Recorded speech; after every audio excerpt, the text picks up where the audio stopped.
Aujourd'hui, mardi 27 Cheshvan, deuxième jour du mois de novembre. Je vous rappelle que ce vendredi, avec l'aide de Dieu, sera le jour de Rosh Chodesh qui se lève. Pour ceux qui voudront aller au cimetière, qu'ils aillent donc jeudi matin, de préférence. Ce cours, je voudrais le dédier, les Nishmat, pour l'élévation de l'âme de Moshe Assous, qui nous a quittés le premier jour de Kislev, Shlomo Shamak, qui nous a quittés le 4 Kislev, et Berthe Atlan, qui nous a quittés le 5 Kislev. Chez Ibadelu Lechaim, je voudrais aussi souhaiter Refoua Shlema à mon ami Nissim Ben Miriam Haddad, ainsi qu'à Kamra Bat Mesoda, qu'Akadosh Baruch Hu puisse leur envoyer Refoua Shlema, Refoua Tanefesh, Refoua Tagouf. Mes chers amis, nous sommes habitués aujourd'hui, dans la société dans laquelle nous vivons, depuis bien longtemps déjà d'ailleurs, à assister à des cours. C'est très bien. Assister à des conférences, c'est très bien. Dans toutes les synagogues, on donne des cours. À droite, à gauche, on organise souvent des Melavé Malka. Et des fois, en dehors de samedi soir aussi, il y a des journées exceptionnelles où tel rave vient nous faire une conférence et tout le monde vient. C'est très bien. Je vous pose une question. En Afrique du Nord, où on vivait, avant d'arriver donc en France, que ce soit au Maroc, en Algérie ou en Tunisie même, on n'a jamais connu ceci. Il n'y a jamais eu ni des cours, ni des conférences. On allait à la synagogue, on assistait aux prières, il y avait des fois le Dvar Torah du rabbin, et ça s'arrêtait là.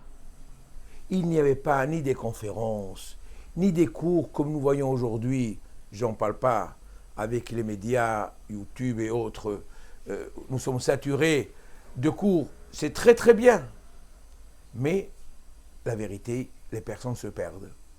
Écoutez qui? Chacun a des versions totalement différentes. Chacun a des opinions différentes. Chacun a une optique différente. Il y a ceux qui sont penchés vers la halakha. Il y a ceux qui sont penchés vers le moussar, la morale. Il y a ceux qui sont penchés vers la politique, vers la médecine, vers la psychologie.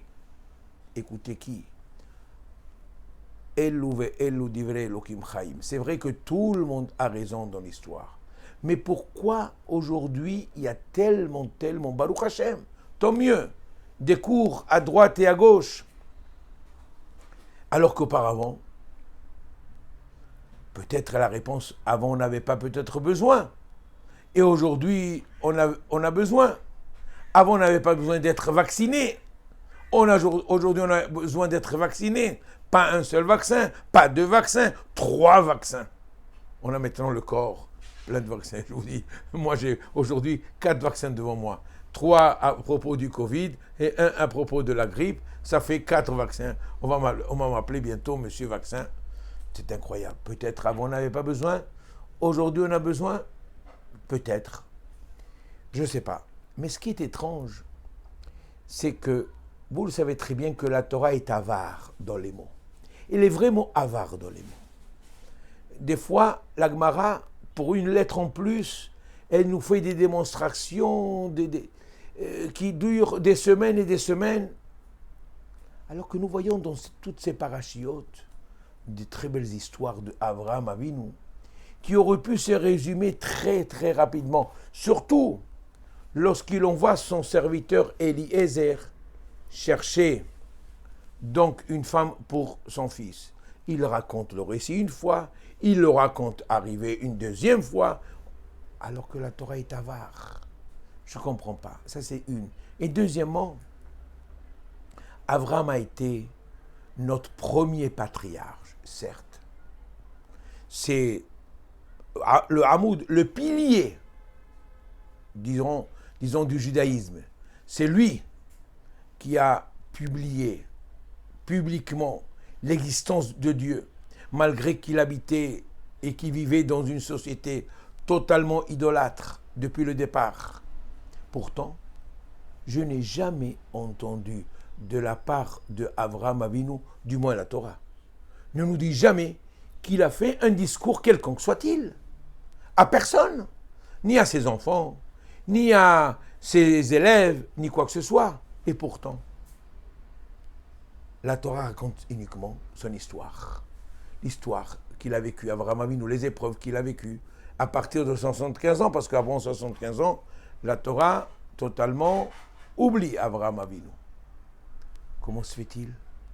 Moshe Rabbeinu, à la rigueur, il nous a transmis la Torah.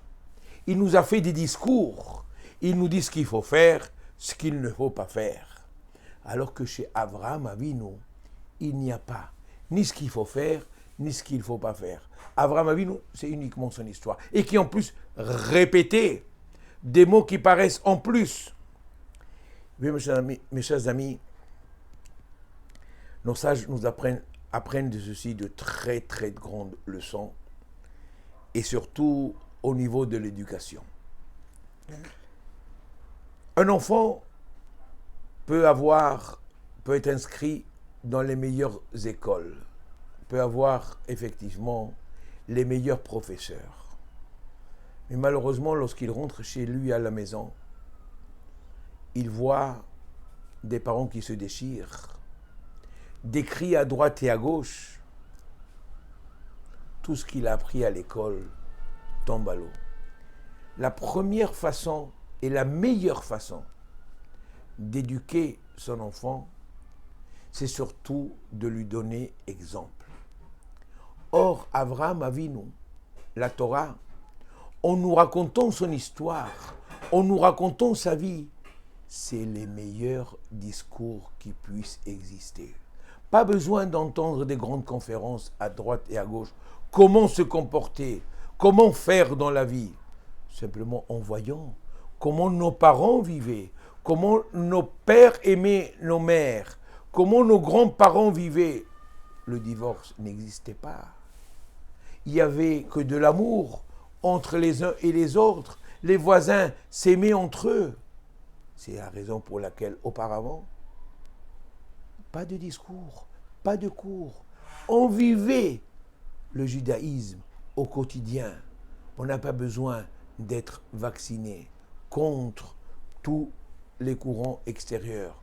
Malheureusement aujourd'hui, ou dans les foyers, et c'est là que je voudrais arriver, je risque de toucher certaines personnes, de blesser certaines personnes, mais ce n'est pas du tout mon objectif.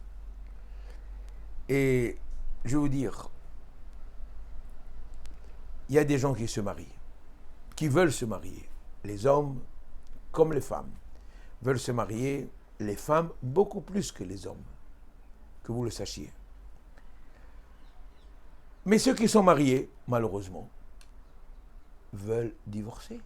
Le pourcentage n'est pas moindre. N'est pas moindre. Je ne vais pas vous dire quel est ce pourcentage de ceux qui se marient et qui divorcent. Et même ceux qui ne divorcent pas envisagent de divorcer. Et même ceux qui n'envisagent pas de divorcer vivent ensemble sans vivre ensemble. C'est parce qu'il y a des enfants et parce que ça ne se fait pas de divorcer. Donc il y a énormément de raisons dans les couples pour lesquelles ils ne sont pas heureux. Combien qu'est le pourcentage de ceux qui vivent ensemble et qui s'entendent complètement et qui sont vraiment heureux. Croyez-moi que le pourcentage est très, très, très, très faible. Alors on peut se poser la question, pourquoi? Et c'est là le cours d'aujourd'hui. Comment choisir la femme de sa vie? Mais la vraie femme de sa vie. Oui. Aujourd'hui, il y a des agents matrimoniaux qui font des sidourim à droite, à gauche, on réussit pas. Il y a ceux qui se marient, malheureusement après, il y a un échec, au bout de quelques mois, ils se divorcent. Au bout de quelques années, je connais des gens qui ont divorcé. En ayant des arrière-petits-enfants, ils ont divorcé. Vous imaginez? Mais c'est quelque chose d'incroyable. Ils ont vécu ensemble 40, 50 ans et ils divorcent après. Il y a ceux qui vivent après le mariage, quelques semaines plus après le mariage et divorcent, pour ne pas dire au lendemain du mariage. Mais où on va? Où on va? Eh bien, mes chers amis, si on essaye de voir tous les psukim, un à un, avec tous les détails, que Abraham Avinu donne comme consigne à Eliezer, son serviteur, pour chercher une femme pour son fils Rivka, si on voit toute cette paracha, et on voit à travers chaque verset, ce que je n'aurai pas le temps de le faire maintenant avec vous, on voit que si on applique à la lettre chaque détail, eh bien, on pourra trouver la femme de sa vie, l'homme pourra être heureux avec, comme on voit, Yitzhak et Rivka. Ils ont été heureux, ils ont été très heureux. On ne voit pas dans la Torah qu'ils ont été malheureux, qu'il n'y a pas eu de problème. Pourtant, il y avait des problèmes entre eux. Elle était stérile, elle ne pouvait pas avoir d'enfants, et pourtant, il y a un secours. Le recours était de faire la prière à Kadosh Baruch Hu. C'est ce qu'il a fait dans Yitzhak. Mes amis, Abraham Avinu, lorsqu'il a senti qu'il était déjà âgé, il avait un souci à propos de son fils Yitzhak.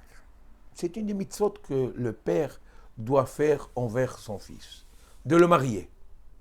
Ça fait partie des mitzvot, des obligations du père envers son fils. Oui, le père envers son fils, de marier son fils, d'aider à marier son fils, de faire tout pour que son fils se marie. Ça, c'est déjà quelque chose de très important à retenir. Alors il appelle son fils et son serviteur Eliezer. Il lui dit, écoute, tu vas aller où? Dans mon pays natal, dans ma ville natale, dans mon pays. Là, je voudrais que tu cherches une femme pour mon fils. Il y a de très belles femmes à Canaan où habiter. Donc Abraham, non, je veux une femme de mon pays, comme dit la chanson. Une femme de Haran. Je veux que tu ailles là-bas. Je connais ces femmes. Tu as connu ta maman. Ta maman vient de là-bas. Je voudrais qu'il y ait une femme de là-bas aussi, qui ressemble à ta mère aussi. Qu'ils aient les mêmes façons de parler, d'agir, etc. Sans parler de la cuisine. Sans parler de la cuisine et autres. Eh bien, Eliezer a exécuté tout ce que son maître lui a dit. Et il est parti à la recherche.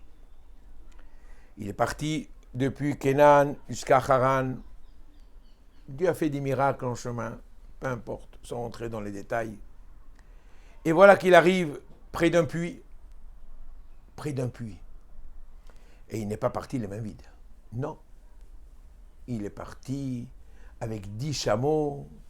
Il a pris avec lui des bijoux. Il a pris avec lui toutes de bonnes choses. Évidemment, pour offrir. Et voilà qu'une jeune fille arrive. Mais avant, il a levé les yeux vers le ciel. Très souvent, l'homme se croit très fort. Je veux et je veux. On ne veut pas du tout être conseillé et être aidé au niveau du mariage. Non. Les shidduchim, les rencontres organisées, moi, ça ne m'arrange pas. Non, je suis assez capable d'aller chercher. Eliezer fait une prière à Dieu. Que Dieu puisse l'aider à rencontrer la femme idéale pour Yitzhak. D'abord et avant tout, il faut lever les yeux vers le ciel. Il faut demander de l'aide divine. Le mariage, ce n'est pas quelque chose de facile. Ce n'est pas du tout quelque chose que l'on peut trouver à chaque coin de rue. s'il n'y a pas de l'aide divine, on ne peut pas réussir le mariage. Et Eliezer le savait ceci. Alors il demande à Kadosh Baruch Hu de l'aider à trouver. Et il dit, bon, la femme qui viendra et qui me proposera à boire ainsi qu'à mes chameaux, je la choisirai. Il n'a trouvé que ça. Il aurait pu dire, si une femme blonde, belle, des beaux cheveux, etc., riche, avec un bon métier, la première des choses que l'on demande à une femme en général, ou la femme demande au mari, qu'est-ce que tu fais dans la vie? Voilà qu'est-ce qu'on demande. Tu travailles. Toujours le matériel. Toujours le travail. Le travail. Je connais une dame qui s'est mariée avec quelqu'un qui avait un travail extraordinaire. Je connais ici en Israël. Quand je suis arrivé, quelques jours après le mariage, il reçoit le bonhomme une lettre de licenciement. Où est le travail alors? Alors ça y est, on divorce parce qu'il n'y a pas de travail? On ne cherche pas que ça, et uniquement ça. Eliezer a cherché chez la femme idéale d'autres qualités, et une très grande qualité que l'on doit chercher chez la femme, celle qui sera prête à donner sans attendre quoi que ce soit de l'autre. Si un homme aujourd'hui sait se conduire de cette façon au niveau du mariage, que ce soit l'homme, que ce soit la femme, moi j'ai dit, la traduction du mot mariage égale concession. Si l'homme donne sans attendre quoi que ce soit, et que la femme donne sans attendre quoi que ce soit, peut-être c'est un pas vers l'avant, un pas pour la réussite. Donc la femme qui me donnera à boire, et qui donnera à boire à mes chameaux, sans attendre quoi que ce soit de ma part, ni de l'argent, ni un chèque, ni des cadeaux, celle-ci, je la choisirai. Effectivement, à peine il eut fini de faire cette prière, que Akadosh Baruch Hu lui a présenté une femme, Rivka, qui avait cette qualité extraordinaire. Il aurait pu, vous savez, la Gemara nous dit qu'Eliezer s'est un peu trompé dans sa prière, parce qu'il aurait pu avoir une femme qui soit aveugle, etc. Quand on fait une prière, il faut vraiment spécifier tout. Il faut tout dire dans sa prière. Mais Eliezer n'a cherché que cette qualité, la qualité du chesed, de la bonté chez la femme. Donner sans attendre quoi que ce soit de l'autre. Baruch Hashem, lorsqu'il est arrivé chez Rivka, lorsqu'il a vu Rivka, ils ont eu une discussion ensemble. D'où tu es, qui tu es, d'où tu viens, etc. Et voilà qu'il va négocier avec les parents. Mais il y a eu un événement que le Midrash nous raconte, qu'il a négocié qu'avec le frère. Il a négocié avec le frère, donc, ce mariage, mais il aura dit, écoutez, alors que quand on arrive dans long voyage, comme l'a fait Eliezer, et ce n'est pas les voyages comme aujourd'hui, en avion, quelques heures, on arrive, là il vient de Kenan, c'est-à-dire d'Israël, et ils seront Haran en Mésopotamie, en Irak. Croyez-moi, c'était peut-être plusieurs semaines, bien que Hachem il a fait des miracles, il a raccourci le chemin. On l'invite, c'est ce que Bethuel et Lavan ont proposé à Eliezer, de venir s'asseoir, de prendre l'apéritif, etc. Eliezer leur dit non, pas du tout. Je ne suis pas venu ici pour manger. Je suis venu ici pour quelque chose de spécial, quelque chose de très important, c'est de pouvoir trouver une femme que, Baruch Hashem, je pense l'avoir trouvée, et je vais avec vous négocier. Après, on aura le temps de manger quoi que ce soit. D'abord, on discute. Lo ochal am idibarti devarai. Je ne mangerai pas tant que je ne dise pas ce que j'ai à dire. Et là, Eliezer, il a parlé convenablement, comme il se devait, et ils ont négocié, et effectivement, il a trouvé la femme idéale, la femme qu'il fallait pour Yitzhak. Et effectivement, lorsque elle revient, lorsque Eliezer y prend donc Rivka pour la ramener, il y a eu un apaisement extraordinaire de la part de Yitzhak, parce qu'il a retrouvé en Rivka, comme Avraham Avinu a trouvé aussi en Rivka la même chose qu'il y avait chez Sarah Imenu. Car depuis le jour du départ de Sarah Imenu, cette lumière s'était éteinte qu'il y avait dans le foyer. Rivka est arrivée, cette lumière est arrivée. Il y avait toujours du pain à table, parce qu'il y avait toujours le don de soi. De nouveau, Rivka arrive, et de nouveau, on retrouve ce don de soi. Eh bien, pour réussir, il faut savoir donner. Mais donner sans attendre quoi que ce soit. Et Akadosh Baruch Hu, lui, de son côté, nous donnera tout ce que nous aurons besoin. Shabbat Shalom.